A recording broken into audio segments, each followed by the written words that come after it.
Général, la parole est à monsieur Olivier Léonard pour le groupe RDSE pour 6 minutes.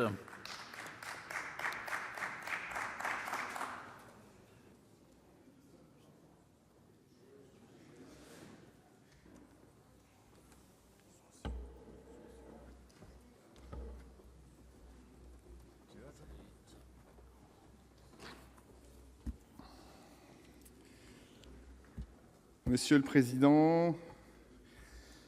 le Président de la Commission, Messieurs, Mesdames les rapporteurs, Monsieur le Ministre, chers collègues, la paix en Irak repose non seulement sur sa reconstruction matérielle et politique, mais aussi sur sa reconstruction morale, qui devra évidemment passer par la réparation des exactions commises depuis 2014 par Daesh contre la population civile. C'est le sens de la proposition de résolution qui est soumise aujourd'hui à notre examen. La nature, l'ampleur des crimes recensés en Irak justifie que l'on encourage tous les outils qui iront dans le sens d'une politique de réconciliation entre toutes les communautés vivant sur le territoire irakien.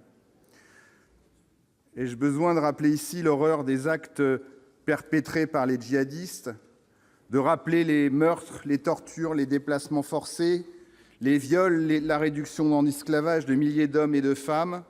Doit-on rappeler l'enfer vécu par les minorités chrétiennes, par les yézidis, par les minorités kurdes et en général l'enfer vécu par tous les musulmans qui n'adhéraient pas au califat? Doit-on rappeler que certaines de ces exactions relèvent, disons-le clairement, du crime contre l'humanité? C'est pourquoi la réponse judiciaire doit être à la hauteur des drames vécus, à l'instar de ce qui a pu être fait, par exemple, pour l'Afrique du Sud ou pour le Cambodge.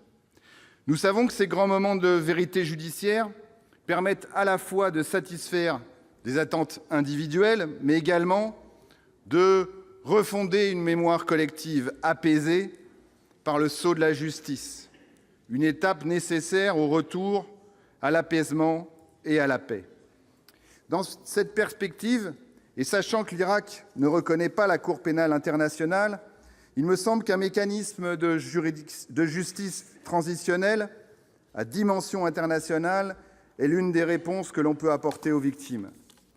Comme nos collègues rapporteurs l'ont rappelé, c'est une initiative qui recueille l'assentiment de l'Union européenne. Bien sûr, je pense que la réussite d'un tel dispositif est conditionnée au minimum par le respect de 3 principes: transparence, capacité de l'outil judiciaire irakien et, bien entendu, l'adhésion sincère des autorités irakiennes à une entreprise de réconciliation. S'agissant de la transparence, l'accueil par l'Irak, depuis 2017, d'une équipe internationale d'enquêteurs au titre de la résolution 2379 du Conseil de sécurité des Nations unies est plutôt un bon indicateur. En ce qui concerne la capacité de l'outil judiciaire, la proposition de résolution avance 2 pistes: le lancement d'une nouvelle mission d'assistance européenne dans le domaine judiciaire afin de former des magistrats, ainsi que l'élargissement de la mission EUAM Irak afin d'y intégrer la formation aux enquêtes sur les crimes de guerre et les crimes contre l'humanité. Je soutiens bien évidemment ces orientations, même si je sais que tout cela demandera du temps. Et s'agissant en particulier de la seconde piste, elle risque de se heurter au fait que la loi antiterroriste irakienne ne prenne pas en compte la notion de crime contre l'humanité. S'agissant enfin de l'état d'esprit du pouvoir en place, on peut osciller entre optimisme et pessimisme, car on le sait bien, les autorités actuelles sont soucieuses du respect de leur souveraineté et par conséquent des missions régaliennes qui lui sont attachées. Alors, l'adoption de cette proposition de résolution constitue un encouragement au lancement d'un processus de réparation qui est dû à tous ceux qui ont souffert des atrocités exercées par Daesh. Ce serait également un signal positif pour favoriser plus rapidement le retour des personnes réfugiées ou déplacées. En attendant, la communauté internationale doit demeurer vigilante, car le bon rétablissement des institutions et des principes d'une justice démocratique en Irak dépend fortement des contours de la paix dans toute la région. Et à cet égard, personne n'ignore que la situation est encore bien fragile.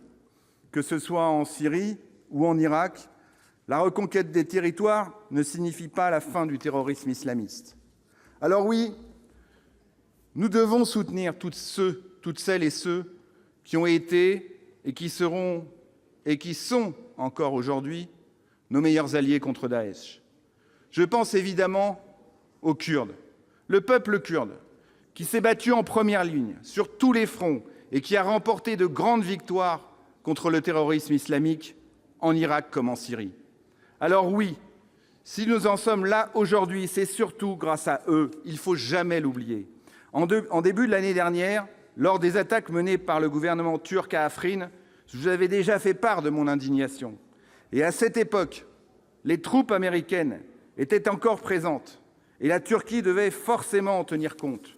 Mais que va-t-il se passer demain lors du retrait des troupes américaines dans cette région ? En Syrie, le Rojava est menacé et on ne peut pas exclure une offensive de Damas qui ne reconnaît pas les forces démocratiques syriennes comme légitimes et au sein de laquelle, je le rappelle, se trouvent de nombreux Kurdes. Vous l'aurez compris, le peuple kurde est gravement menacé, mis en étau entre la Syrie et la Turquie, et le président Macron a eu raison d'appeler la Russie à préserver les Kurdes.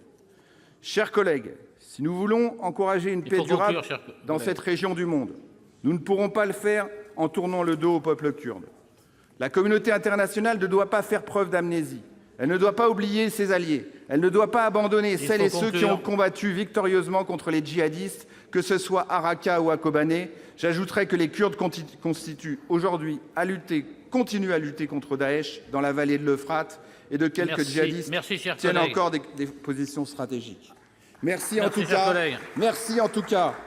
Je voudrais remercier Monsieur le Président Retailleau pour avoir permis de faire adopter cette résolution. Merci. Dans la suite de la discussion.